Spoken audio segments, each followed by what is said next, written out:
It's just so beautiful. Hello, my fellow sorcerers. The tower is here, and thus I return.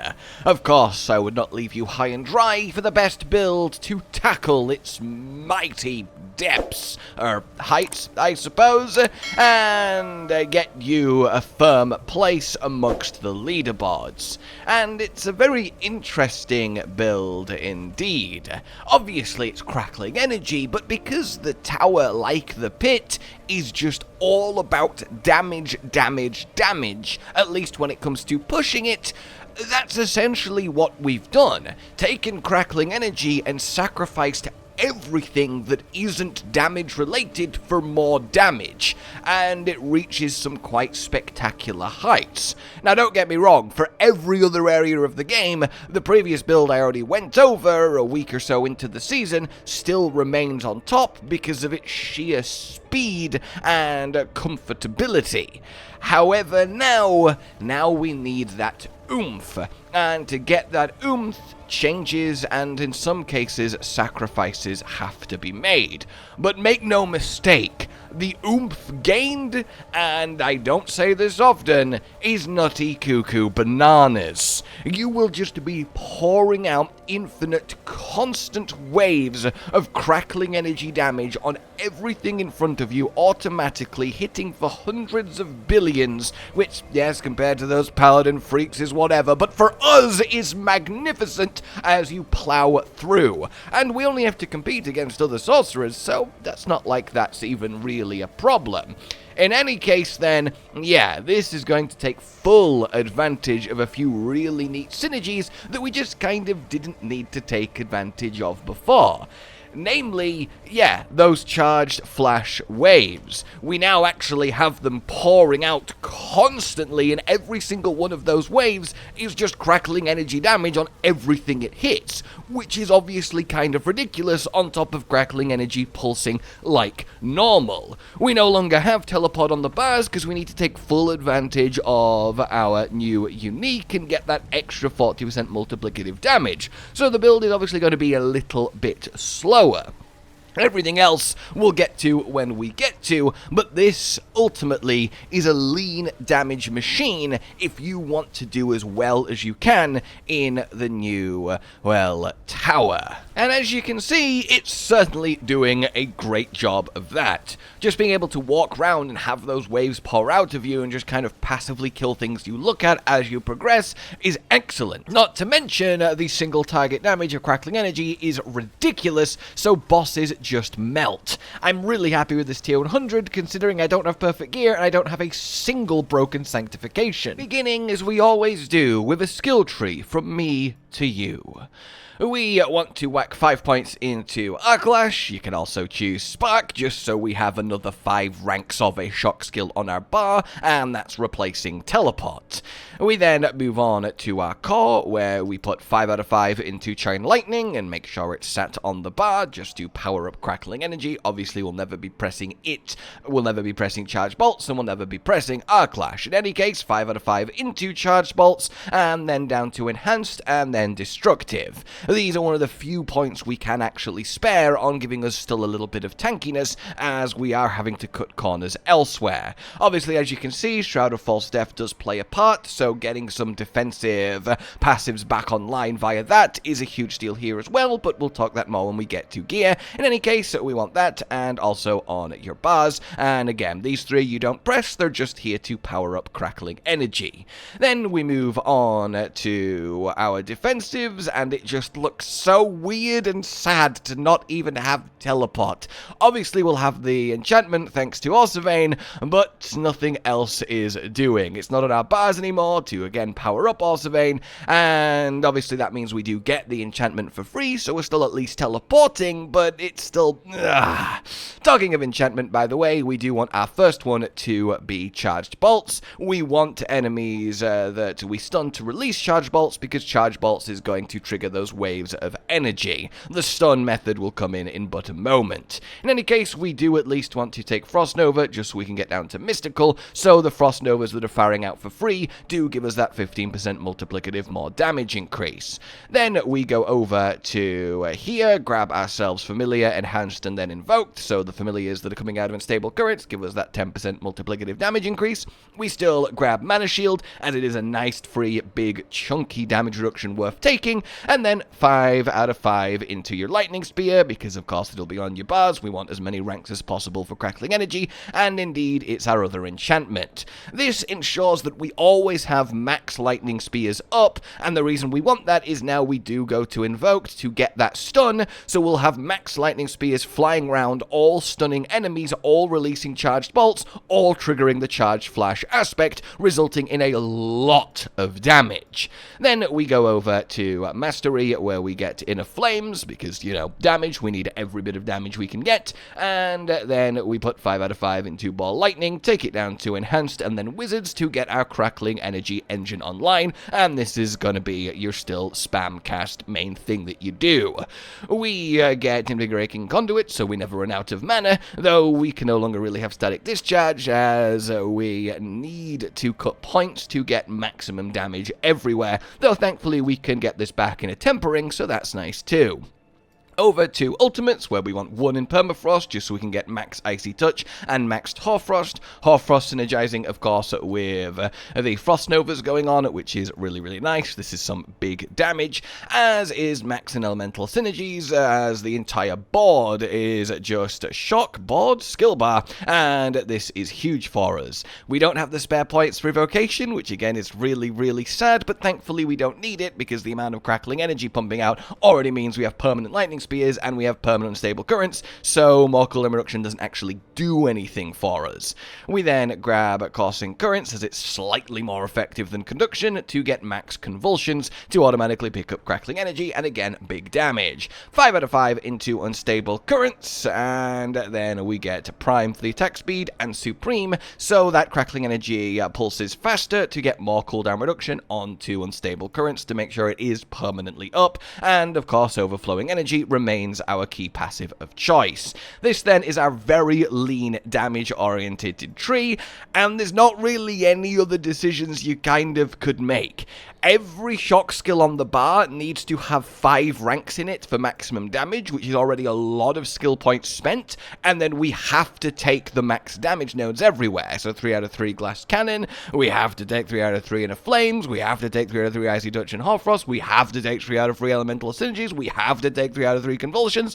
The skill tree kind of does itself, because nothing here is optional. At most, we could take 3 out of 3 into Mana Shield for more damage, but thankfully there isn't anything actually worth doing that for. There's no damage left to pick up, so we get to have that nice damage reduction. Gear-wise, then, let's talk our aspects first, and we only have 3 slots for them, and they're very much specific what they need to be. The most important is Charged Flash. This is what makes Charged Bolts spend a charge to do that big wave of damage, which is just permanently going off now, on top of, obviously, a big increase to Crackling Energy. I really want to get a max aspect roll for this before I sanctify it, but maybe that's just me being picky. In any case, yeah, Charge Flash, very important. Then, on your gloves, you still want Shredding Blades, as that's our next best damage increasing aspect for that 35% multiplicative more vulnerable damage. After that, we only have boots left, but of course we don't have teleport on our bars anymore, so we don't need to reduce teleport cooldown, so we might as well grab gravitational as the next best thing that actually kind of helps the build, but it's not exactly crazy, but in any case, there it is. Following that then, we have our uniques. We want Orsivane, of course. This is just a ginormous damage increase, especially now even teleport's gone from the bars. We want Galvanic Azurite, because of course we do. do. This is a Crackling Energy synergy out the wazoo, and is very, very nice because of it. The enabler itself in Esadora's overflowing cameo, this is critical to the whole thing. I mean, at this point, if you're doing a min-max proper endgame damage, pushing, pit, tower-esque build version of Crackling Energy, I'm going to assume you've got all the stuff that you need. In any case, yes, esadoras.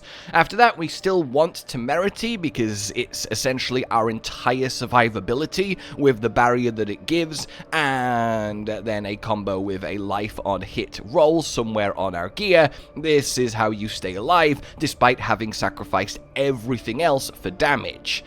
Then we get to our mythic uniques, where we want Starless Skies, as obviously it's absolutely correct. I don't know why I ever go on to, we want this mythic unique because it's really good. It's like, yeah, it's a mythic unique, it's ridiculous. In any case, Ring of Starless Skies, the core skills for esadoras, and the effect is correct. It also helps support one of the runes we'll be using.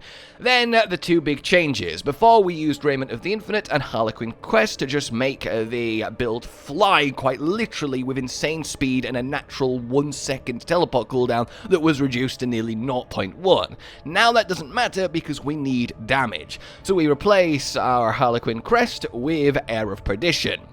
The 60% multiplicative damage increase is obviously ridiculous, but because Hair of Perdition always has ranks to core skills on it too, we're not actually losing out for the +4 to everything, which obviously then goes into esadoras, and then we add in the critical strike chance, and even the lucky hit chance isn't like completely wasted here that we'll get into, and this is an overall damage increase, and then some.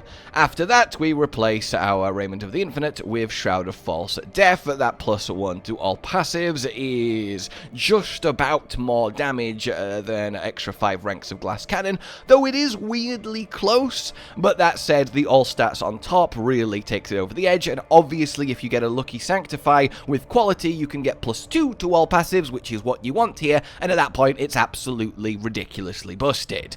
In any case, if you want to play this min-max damage version but don't have Shroud or Air, then you do want to replace it with Raiment of the Infinite and then Godslayer Crown, and if you don't have Ring of Starless Skies, a normal ring with Conceited Aspect, but like, if you're pushing Tower and Pit, you gotta farm your mythic uniques. In any case, then, when we talk your gems and your runes and such, you want all resist in your jewelry, you want critical strike chance in your weapons, and you want intelligence in your one piece of armor. Rune combo-wise, we still want our 5 skills and exhausted, and then +1 to all skills to play into esadoras, but now we don't need the extra crit chance because we got Air of Perdition, and we can use ourselves this for the 100% more damage for 1 second, and combo it with your best generator. Lucky hit does work quite well because it does work with Hair of Perdition, and we are just attacking everything so much all of the time so fast that this happens near instantly and constantly, and getting little pockets of double damage is obviously really, really strong, and that then is that on your base gear. When we're looking at fixes, you want the following.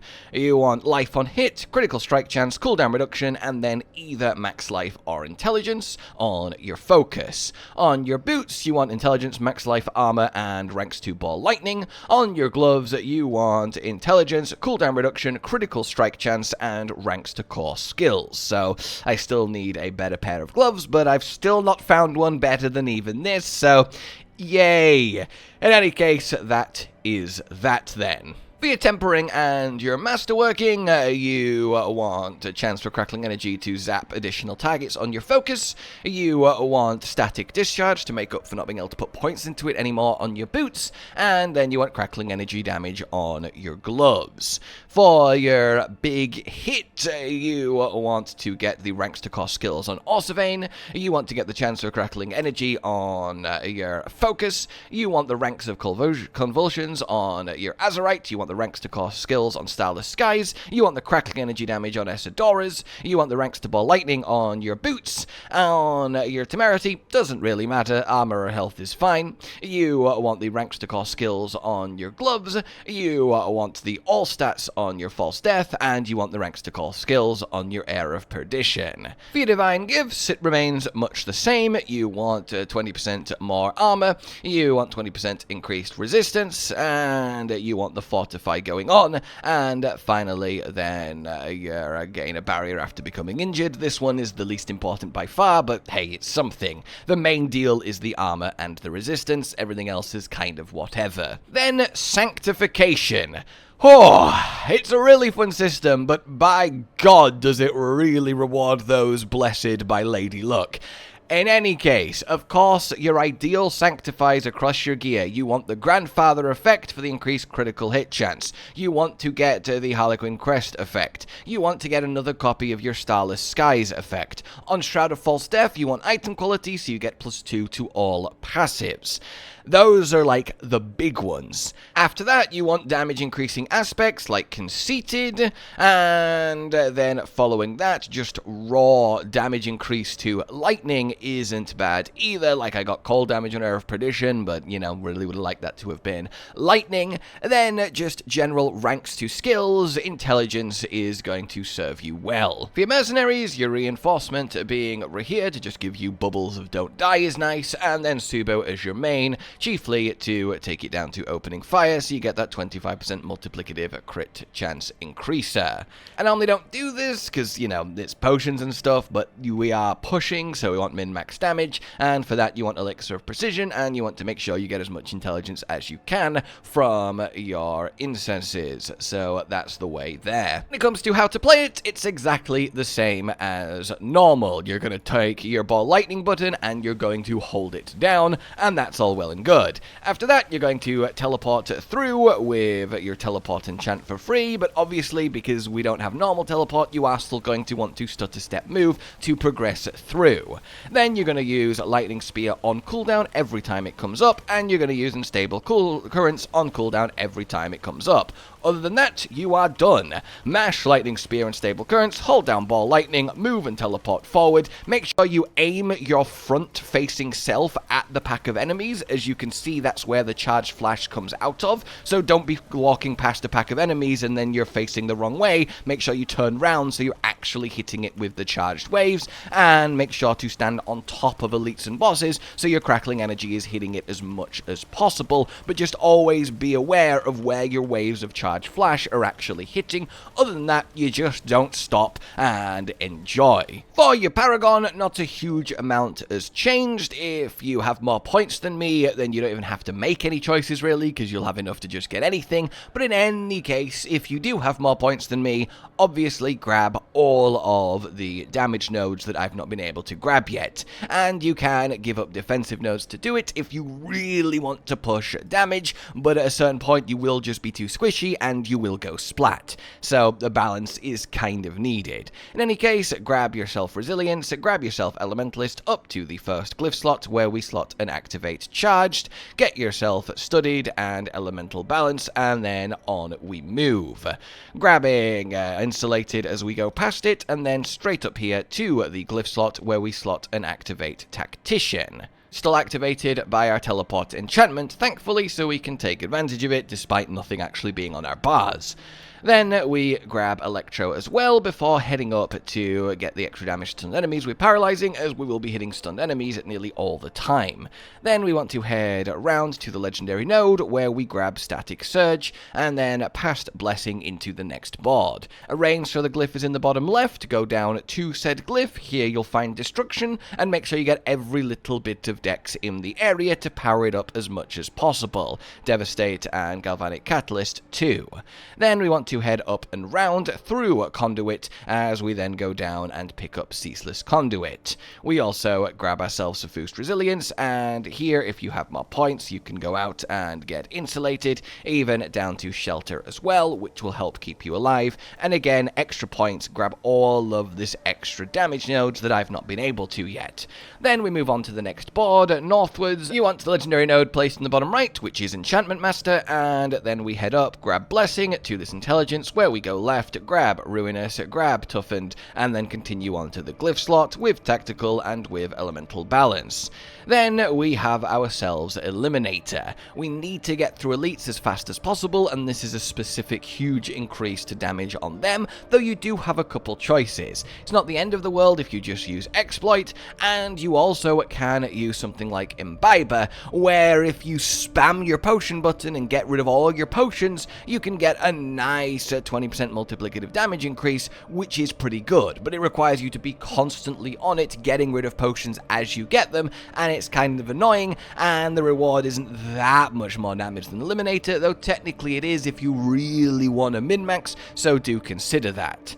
Then we head right past Suffused Resilience into the final board, which is going to be your Frigid Fate board. Heading immediately down to Guarded, then round to Frigid Fate where we grab it, before passing through Weakness to the node where we finally have Unleash, getting Elemental Favor as well, and making sure to go down here for Oppressive. That then is our Paragon board, and again, if you have more points, get every little bit of extra damage that I've not been able to get yet. And that then is that. You're full on as much damage as we can physically squeeze out of Crackling Energy as possible. The only way to really grow from here is those god roll sanctifications, getting Grandfather and such, and of course, better perfect base gear, but I am pretty damn pleased with this and the power it contains, and if you want to give it a go, I wish you the best of luck, and I hope you have fun with it. But now then, let me know how you are enjoying Season 11 with that Sorcerer life, but like if you've enjoyed this, subscribe and hit the bell for more, consider supporting the future of the channel on Patreon down below, and until we meet again, a goodbye. Josh, Cotton, and Hollow with the videos, dropping the humor like a hammer on your tippy toes, bringing entertainment on a daily arrangement to take our insanity and turn it into entertainment. Yes, I said entertainment twice, to reiterate that it is nice to look into your faces on a mostly daily basis when you let us in your homes to make the whole world a stage. Goodbye.